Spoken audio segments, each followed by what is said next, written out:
제 150강입니다. 주임차법 이어집니다.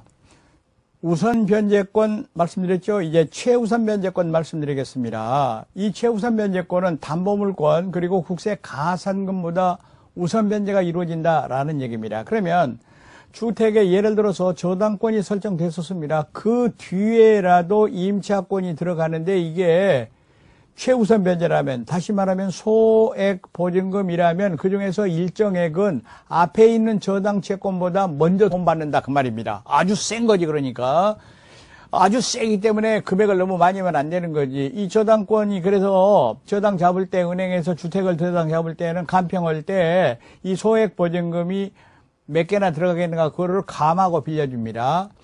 어찌됐든 간에 우선 변제라고 하지 않고 최우선 변제 이런 말을 쓴 것은 담보 물권이나 기타 국세 가산금보다도 먼저 돈 받는다 그런 뜻이 되겠습니다.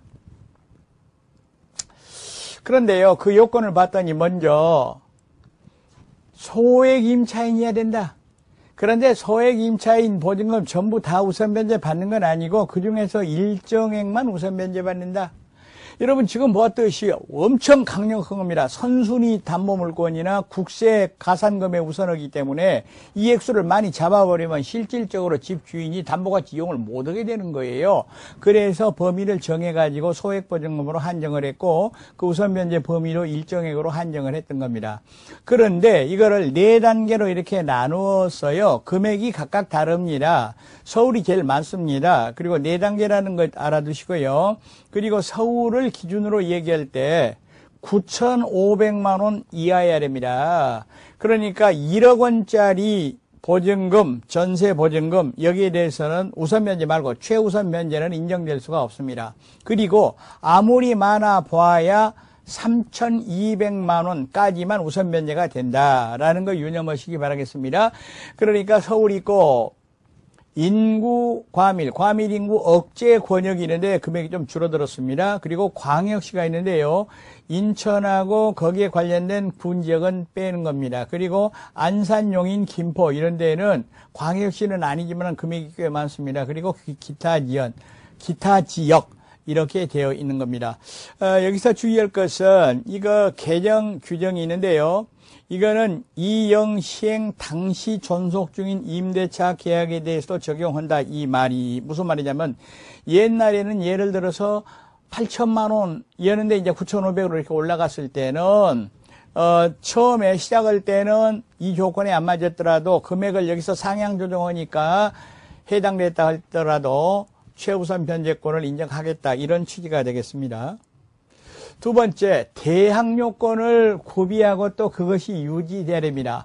여러분, 확정일자가 없다는 거 꼭 알아두세요. 확정일자. 그러면 우선 변제에서는 확정일자가 필요했습니다. 왜? 저당권하고 선후를 정하기 위해서 그랬는데, 그런데 여기에서는 확정일자가 필요 없어요. 왜 그러냐면 선순위 저당권에 대해서도 우선 변제를 받기 때문에 날짜를 증명할 필요가 없다는 겁니다. 이건 논리적으로 이렇게 이해를 하면은 오랫동안 기억에 남습니다. 암기로 되들면은 금방 잊어버릴 수가 있습니다. 주의하시기 바라겠습니다.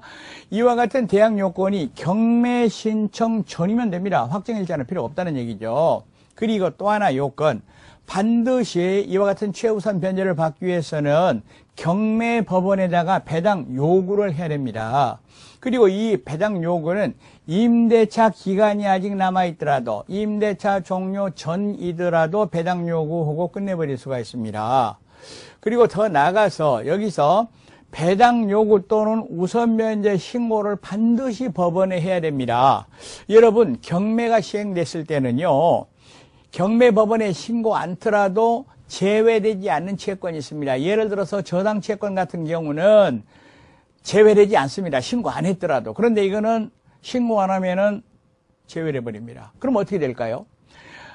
소액보증금 최우선 변제 요건이 됐는데도 불구하고 임차인이 배당 요구를 안 했습니다. 신고를 안 했습니다. 그래가지고 경매가 다 끝나고 배당이 다 끝나버렸습니다. 이랬을 때는 경매 법원에 대해서 최우선 변제권 행사 안 됩니다. 법원에 대해서 요구가 안 돼요. 더더구나 경락인에 대해서 최우선 변제해달라. 그건 말도 안 되는 얘기입니다. 반드시 신고가 있어야 된다는 걸 유념하시기 바라겠습니다.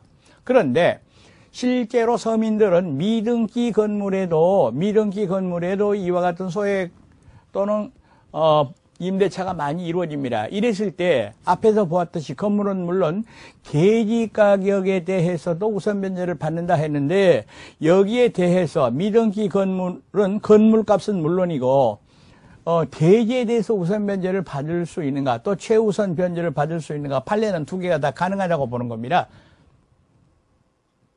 등기 건물은 물론이고 미등기 건물도 마찬가지라 하는 거 유념하시기 바라겠습니다. 다음으로 소액보증금의 범위와 한도를 보시면